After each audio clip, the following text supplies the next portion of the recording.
Hey everyone, welcome back to the Next Via AI podcast. I'm Michael Smith, and today's guest is someone that we ended up talking forever before we even went live. So there's just going to be no shortage of fun here. So, he's built a media platform. What I love is it's really at the center of, I think, probably one of the fastest growing, maybe one of the most misunderstood. I'm sure you will have something to say about that. But Jimmy Young is the founder of Pro Cannabis Media, a digital network that's not only just covering cannabis, but really kind of shaping how the public and policymakers understand it. So, welcome to the show, Jimmy. Thank you, Michael. I look forward to talking with you. Well, let's start, take us back a little bit. A few years, I guess it's been. When you think about when you started Pro Cannabis Media, what's really happening at that time that made you feel like you had to make this move? Because I know you have a long history in this industry. Well, I appreciate that. And I don't know about long history because I've never been involved. I was never an advocate. I never went to the Freedom Rally in Boston, which was always the civil disobedience rally every year Yeah, for right. cannabis celebration, right?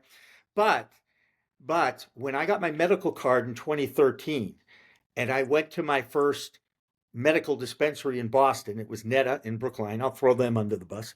Um, because the bud tender and I had a nice talk, and the first words I said to him, I said, I've been using this since I was a kid, and I really don't think I want to smoke it anymore. What else do you got? And of course, I walked out of there with my tinctures and my edibles and my vape pen and my flowered vape device and all this stuff. And I have always considered it medicinal. Hmm. I hate the word recreational. Okay, and there's a reason for it. First of all, we're involved with the largest um,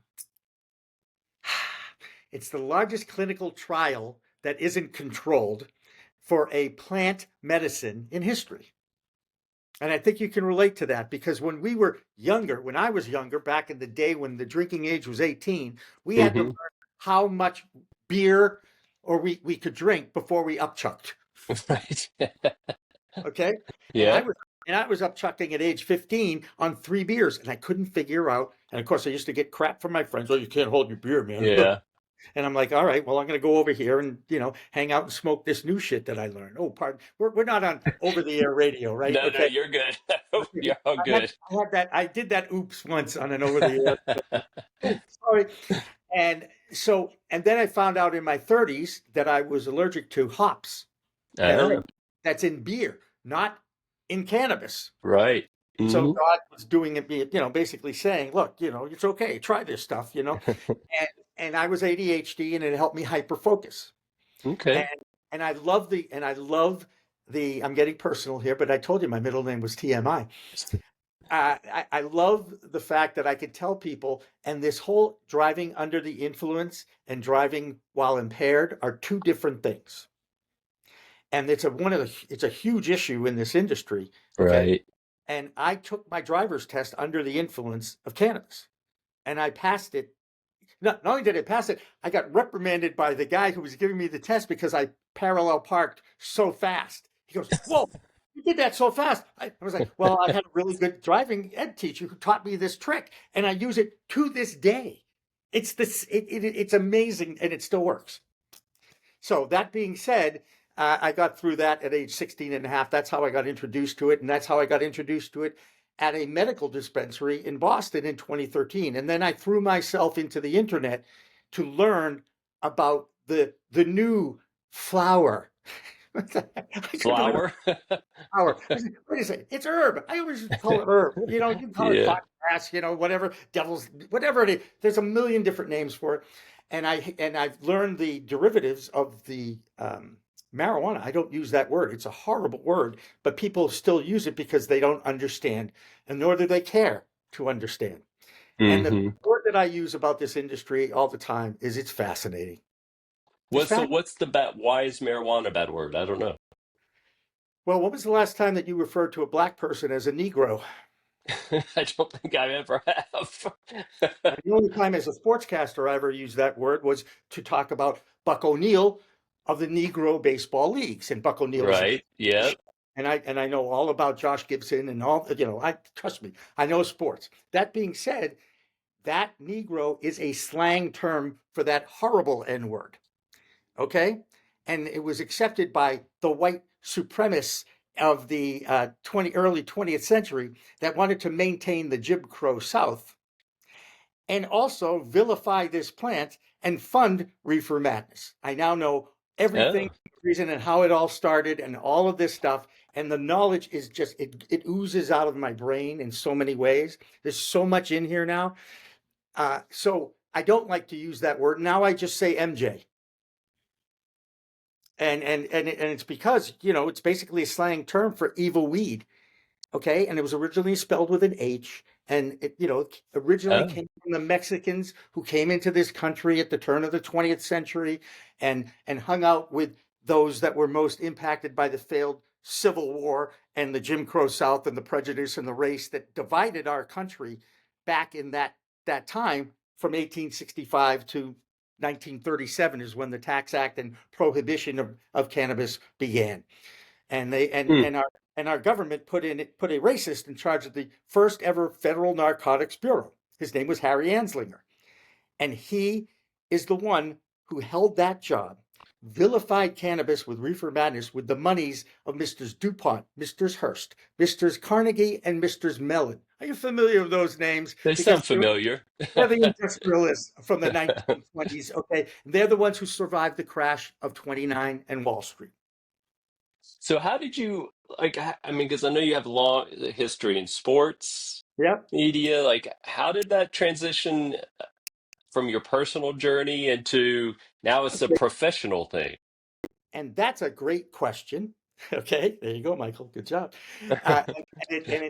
I love when people ask, "Well, what? I'm sports guy to weed guy." That's really, Yeah, I've yeah, been a that's the talk, shorter way of saying that. I've been a talk show host my whole life. But when I started learning about the plant, and I started watching this platform on YouTube called Green Flower, founded by a guy named Max Simon, who, I consider Max a friend because he's been along for this journey with me since 2018 when I did my first podcast in April of 2018 at the New England Cannabis Convention, which, by the way, was the first cannabis event I had ever gone to, ever. I walked into the Heinz Auditorium in Boston where I once saw Ted Williams catching fish, I swear, at the Sportsman. And here was this, two halls of cannabis businesses. And I'm like, holy mackerel, I had no idea it was this big, right? It was like it was mind-boggling. And I had a little microphone into my phone, and I did my little interviews. I did 3 of them, and I learned about the plant from Green Flower, and I started to learn even more. And then I said, I'm going to start this podcast, but I can't do it without a sponsor. So I walked around that convention. And I said, I'm here to do a couple of podcasts to start, but I can't launch it until I have a sponsor.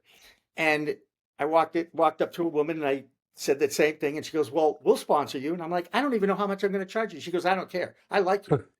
And Deirdre is one That of my doesn't happen every day.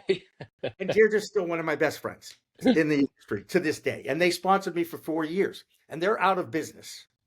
Oh, Okay. Well, because everybody loses their money that gets into it early because we're all learning by doing. We're all all right. in, we're chartering we're a part of a historic time. And as a history major, okay, and a news person or a sports person anyway, I recognize that. So when the pandemic hit in 2020, I was doing so I did these podcasts, and then I'm trying to get and make it quicker, but it's very difficult because there's so much, it's taken quite a while for me to get to where I am. And in 2018, YouTube purged their site of all Green Flower content. They pulled the plug on the channel, had Hmm. 250,000 subscribers. Okay. Wow. It was all doctors like you, Dr. Michael. Okay. Yeah. Who were talking about the plant. So I could learn being, a consumer and someone who wanted Right. to Yeah. learn. And I use this thing called the internet, and Google really was pretty effective. So that really stuck with me. Wait a minute, they pulled that's censorship. They can't do that. Aren't we a free country? No, we're not. They can do that. Yeah. That's right. Well, our government gave the keys to the asylum when they basically allowed social media companies to hide behind the First Amendment instead of applying for a license with the FCC, which every other commercial media outlet in the world, in the United States anyway, Hmm. has to do. Right. And by the way, look what's going on in television and radio media. Their audiences are shrinking, shrinking, shrinking, right? Mhm. And now we have niche casting. We don't have broadcasting. And when was the last time you listened to over-the-air radio? I'll When was the admit. last when was the last time you actually watched a television channel that was over the air? Because guess what, people? It's still free. Yeah. It's still Uh-huh. free. But Yeah. but nobody, but everybody likes convenience, human behavior. Everybody likes the convenience, throw money at a problem and, oh, look at that. I have great picture. I don't have ghosting. I don't have to tune in the channel. We're all freaking. Right. Oh.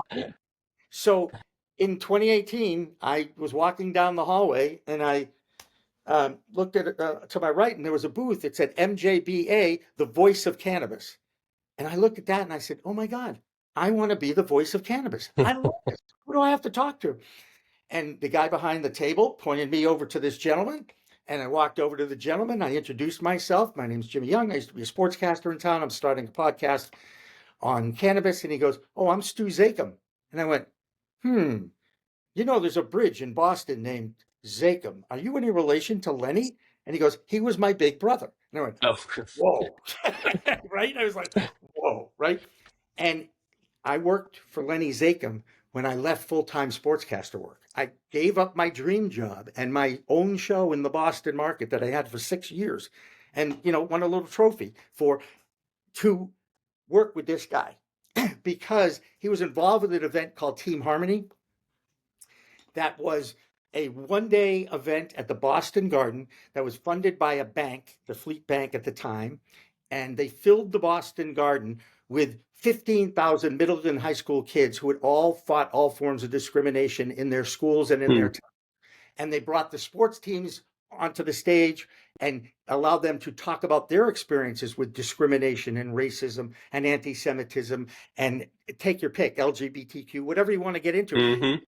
It was a powerful one-day event. And I brought it back to the channel that I was working with at the time, New England Cable News in Boston. It was a 24-hour regional CNN. That's where I had my Boston show. And we started carrying it live for years, probably 5 years in a row. And I said, at that point, I was burnt out. Fox had come into the marketplace in Boston. They were chasing ambulances and they were, embellishing the news. And I was like, this is where we're going. This is just not part of what I signed up for. And it's another reason why I did sports, not news. Right. Of course, we had some bad actors in the sports arena too in the 90s. Let's just say, I think there was a guy named Simpson. Oh, Oh, yeah. right. I've heard of them. When the O.J. Simpson trial happened, my channel carried it live in its entirety because we had that capability. Right. Well, but I mean, who knew that I would end up leaving this broadcast career, the highlight of my life, okay, to go work with a guy who was the closest thing to a prophet that I've ever met in my life, and that was Lenny Zakem. And he passed away from bone cancer about a year after I left, after 1998, when I walked away from my contract. I didn't break the contract. I waited for it to expire. I was still doing the sports talk show for kids that won me my little trophy back there. Here, wait, I'll frame it up for you better. Yep. There. We can see it. Yep. So, that was really, I loved working with kids, always had. I was a camp counselor. I was a youth soccer coach for 35 years. So I've always worked with young people. And one of the reasons why, have you ever heard of the Peter Pan syndrome? Yeah. You know, oh, you never grew up. No, I haven't. Yeah. Sorry. It's no fun. It's no fun being a grown up. It's fun being a kid. Uh-huh. And I've always been driven by that. So, and now I'm a talk show host, and now I built a news team of volunteers, and we produce a weekly news show called Cannabis Coast to Coast News. And that was my vision when I went into cannabis. Was like, okay, I'm starting a podcast. Now I know about a podcast network. Oh wait, is anybody doing news? Okay, I'll start doing a news show. It started with, I called it News Dabs. Is it I mean something that can be accessed nationally? Well, I have a national following, so yeah, we have we Yeah, have yeah. 250,000 impressions in a month. We had Okay. 1,000 views of our show this week, and one of the reasons why is I have a very talented, beautiful anchor named Elena Pinto who worked in Boston television for a number of years, and I was introduced to her 3 or 4 years ago. And sure enough, I was like, "Yeah, I can't pay you, but are you willing to do this?" "Yeah, oh my God, I'd love to do it." So she did it. And then, granted, all she does is read the teleprompter for 30 minutes a week. And she reads the scripts I write for her cold, and she's so freaking good. Oh, And she that's good. it's just beautiful. And I know this is why I have 85%, 34-year-old men watching our news. I get it. But these are also the people that are making the decisions in the Right. industry. Because we're the only Yeah. ones doing a TV news style news show, and it's a roundup. I have correspondents in different states. They do a 2-minute report every week. Okay. They call it in on their phone or whatever, and basically answer the question, what did you find to be the most interesting thing that happened in cannabis in your state? Because you're in the industry. What did you find to be most interesting? Can you answer that in under 2 minutes? Yeah, Hmm. do it.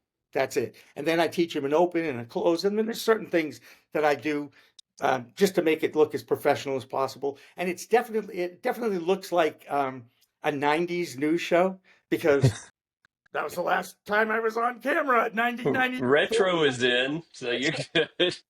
So, I mean, you have sponsors, or like what's going on with it? We've had a couple sponsors. I will Yeah. tell you, from a business perspective, we failed.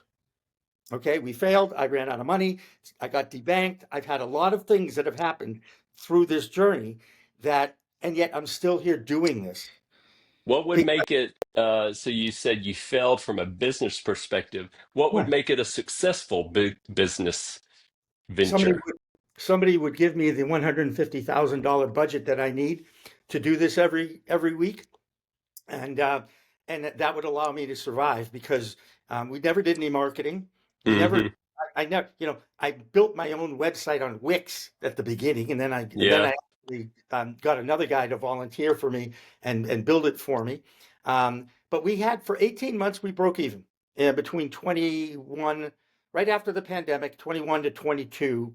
In that, there's an 18-month period there where we broke even. We had a couple of national sponsors. We had some local sponsors. And the interesting thing about what I've done, and I'm in Massachusetts, okay? We've had 1.3 million views of our work since 2019, when we launched our YouTube channel, which is still Pro Cannabis Media, but this is our new brand, WPCM TV. And if you want, we can get into that. But the point is that I'm providing information for the industry. Nobody else is doing it in a professional manner. There's a couple people out in the West Coast that I know of that are doing a live news talk show every day, and I can't do it live, and I can't do it. I know technically I can do it live, but I can't do it live. But we've never had the support from the industry, Right. because we're telling the stories of the industry in their own words, and basically their words are bankruptcy, I've run out of money, or I got shut down. And when you say the industry, what industry do you mean? The No cannabis, support. the Okay. cannabis. So why wouldn't they support you getting information out about what they're That's doing? Or what they're, what I I tell mean, you. That's a it great seems, question, Michael. seems like there's a lot of potential there. Seems like there would be. There is. And right now I am and have been hosting the Voice of Cannabis podcast, courtesy of our friends, the NCIA, which is the National Cannabis Industry Association, a group of small Yeah. businesses. Okay. And their executive director, Aaron Smith, and I had been friends for 6 years, 7 years, because I met him back in the day. I started this whole thing during the pandemic, when everybody went home to social distance. Okay, Hmm. the person I was living with at the time basically said, "You can't be here during the business day, because I'm now an entrepreneur and I need the peace and quiet in my own fiefdom. And you have an office, so go to your office every day." And I went to my office, and sure, there's no one in my office at the time. There were two people in the building, and there was actually a restaurant that opened in the ground floor of the building, and they opened, get this, March 8th, 2019. March 13th, they had to shut their doors. Oh Okay, goodness. right? And they had to go delivery. And it was Yeah. a they luckily they owned another restaurant in Arlington, Mass, another suburb of Boston. But the point is, they had a bar, they had sushi, and they had Chinese food. And I could have it delivered to my office. They walk up the 2 flights to get to my office. And it was a great, and I learned how to use Zoom as a news gathering tool and a content creative device. Well, so how And, can you make this successful today? well, I tell you, the only companies that are surviving in the media space that I'm in, for the most part, are doing it through a paid subscription model. Okay. And we are putting our business plan together for this now. But, because right now, look, the biggest four companies in cannabis, multi-state operators is what they're called: Curaleaf, Trulieve, Cresco Labs, and Green Thumb Industries. Those four companies in 2023 were valued at $37 billion. You want to guess how much they're valued at today? No, I don't want to guess, but can't imagine. Four. Wow. Really? Okay. And that's at the highest level. So, what I've learned about our political system is if you have money, you need to spend it on policy in Washington, D.C., pay Yeah. those lobbyists, because that's how things get done in D.C. Hmm. Or more importantly, how they don't get done, they get delayed. And then they get delayed again because these Right. people are only concerned, our politicians that we put in place through our votes, their biggest concern is not what their constituents want them to do and represent. Their biggest concern is, I got to keep my job. Right. Yeah, I often say that. I It's say, human behavior. It's human behavior. Okay. And yeah, I'm not going to get into politics because these days you're going to piss off half the country anyway, yeah, yeah. right? We'll leave But that one alone. going to the lobby days with the NCIA in May this year changed I had no idea. I never could understand why things that made sense to me never got done at the federal level. And vilifying this plant and turning it into a tool to make money, that's called capitalism, right? It means you're going to have to throw a lot of money at it to get away from the policies, the stigma, the reefer madness, okay, that is still in our society. I Yeah. fight this stigma every day. Every day. In fact, even at lunch today, completely life-changing lunch I just had. And he goes, well, you can't talk about cannabis. And I'm like, okay.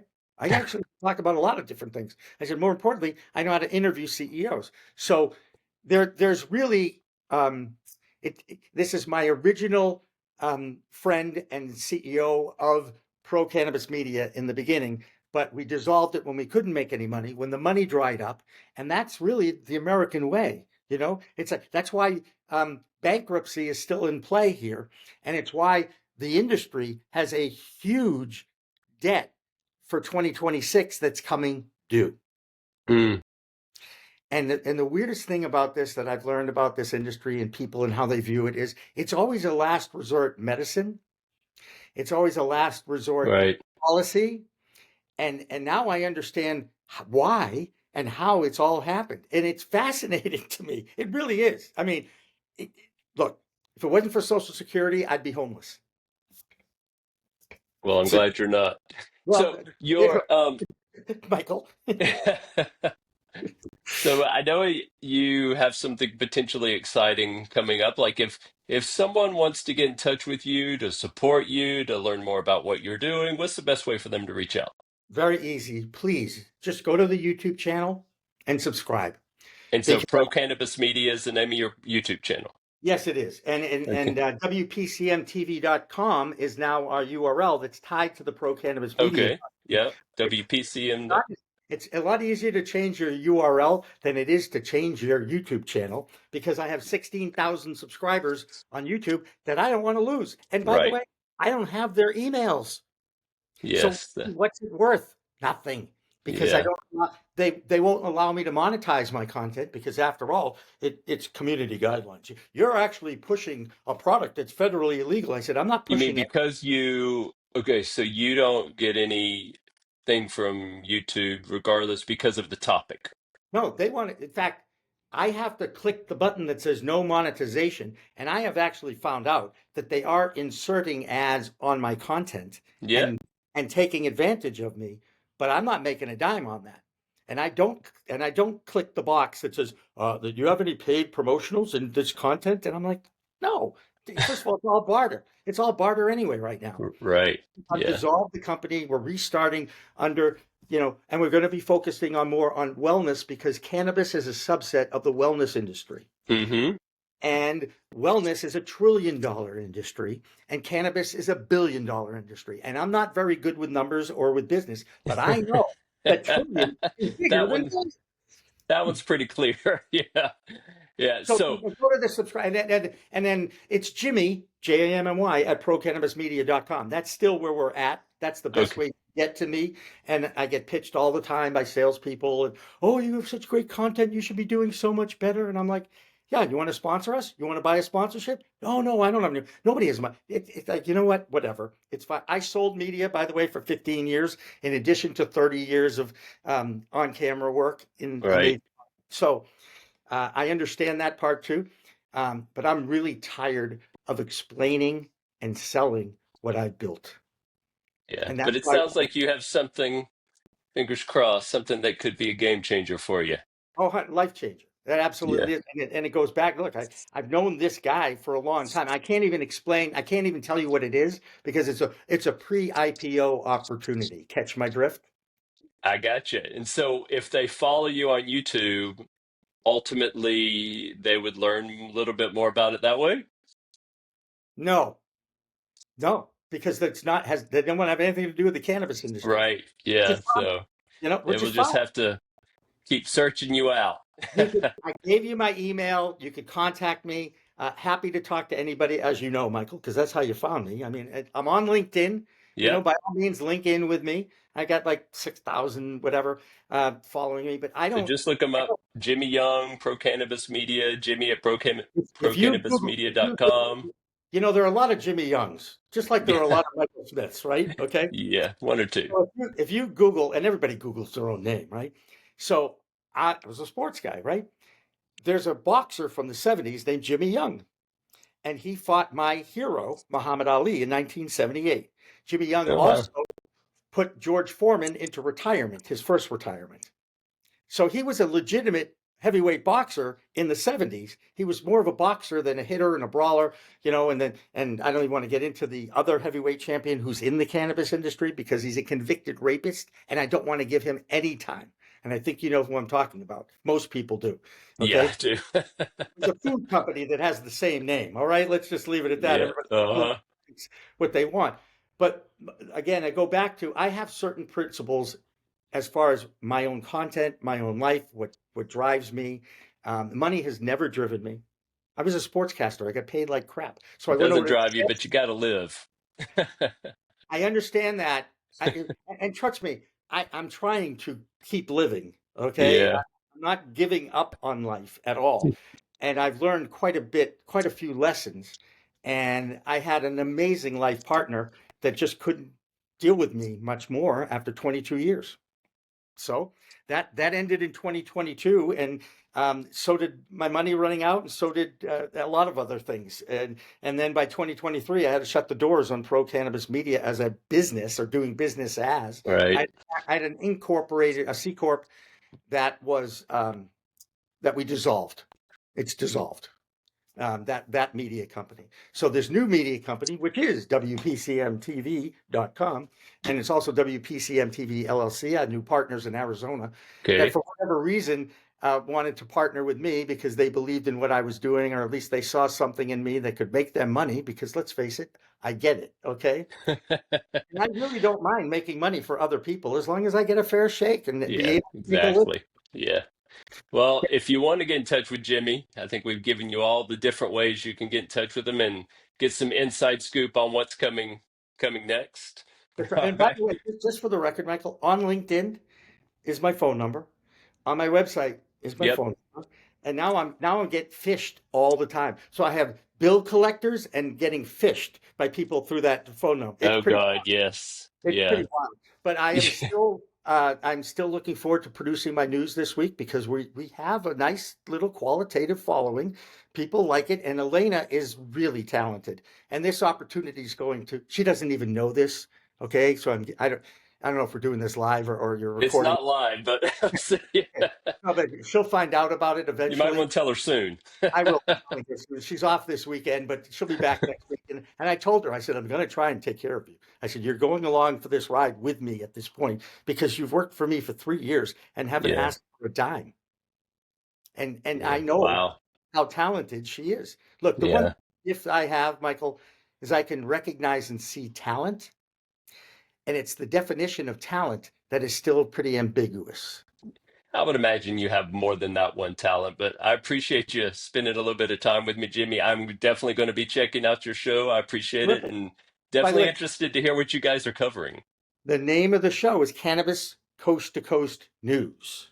Cannabis Coast to Coast News. Okay, fantastic. Okay, and you can Google that, or if you do Jimmy Young Cannabis, my name will come up above the Jimmy Young Boxer, which I'm very proud of, and and then you can find out more about me if you want or whatever. So like I said, Google's an amazing thing, and search has changed.